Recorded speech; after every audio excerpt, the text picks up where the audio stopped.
Hi everyone, I hope it's been another great week and you're having a strong finish to the quarter. Stephen Covey said, the challenge is not to manage time, it's to manage ourselves. And then some recent surveys that have been done in America, during a 7-8 hour day, the average person actually only works 3 hours. And the other thing to think about is during the day when we're working, how many times are you getting distracted and what's the impact of that distraction? Well, again, they've done some recent studies in America, and if you're actually in the middle of something and you're really focused and you get distracted, it can take just over 23 minutes to get you back to the same level of focus on what you were doing before you were distracted. 23 minutes, so that's a lot of time that you can lose regaining where you were.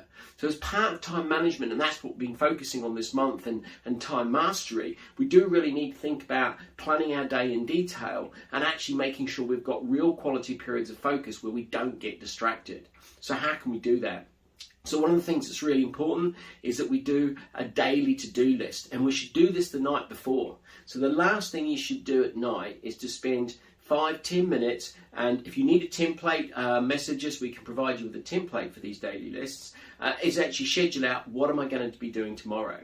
There'll be a list of priorities that are categorized, and again, a great book, Eat That Frog, goes through some really good techniques as to how you can manage your time on a daily basis. But then schedule out what you're going to do and ring fence that time. If you've got a particular task that needs 1 or 2 hours on it, block it off on your time schedule and make sure you stay focused to it. Because as we've seen from the beginning of what I've talked about today, if you allow those disruptions, people to come in and lose focus, things can take a lot longer to get done.